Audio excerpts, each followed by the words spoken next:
It's day 2 of the third inter-Korean summit between President Moon Jae-in and North Korean leader Kim Jong-un, followed by their first round of talks on Tuesday.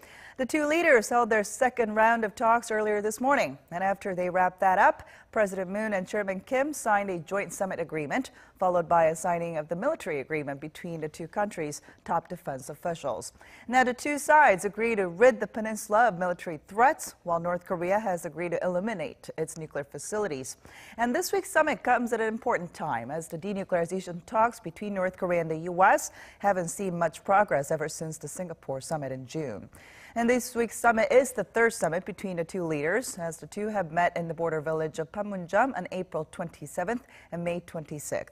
And for more, let's now turn to our Blue House correspondent Shin Se-min, who's standing by at the main press center in Dongdaemun Design Plaza in Seoul. Se-min, what's the latest?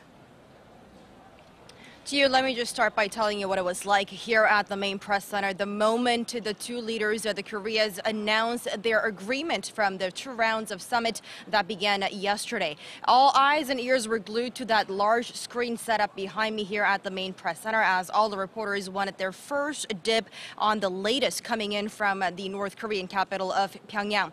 Now, the two things that the leaders have agreed, the September Pyeongyang joint declaration and military agreement, which was signed by the heads of the defense chiefs of both Koreas from Seoul, Song Young-mo, defense minister, and the Do Kwang-chol, defense minister of the Ministry of People's Armed Forces.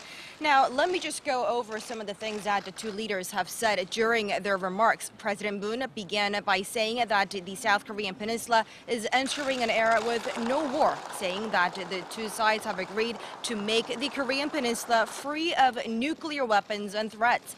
And he said that the Joint Military Committee will be in operation as soon as possible, removing all sources of conflict from the Korean peninsula.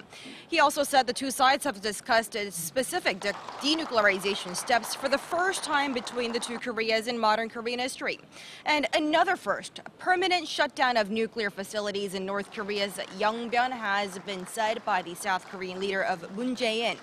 And some agreements being also made on the cultural and humanitarian front. The two leaders, the President Moon said, agreed to open a permanent family reunion facilities at early date. And he said that the two Koreas hoped for a breakthrough in bringing Pyongyang and Washington again for hoping for their next summit between them.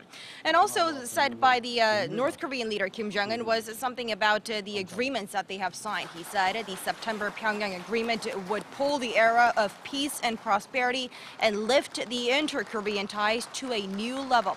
And another thing, Ji-yoon, that the two Koreas have voiced together was another reciprocal visit by North Korean leader Kim Jong-un, to which South Korean President Moon Jae-in said hopes to take place in a very early future, and that he put a timeline on it, that early future being within this year. So it's highly likely that we may be seeing another inter-Korean summit taking place here in the South Korean capital of Seoul. Ji-yoon?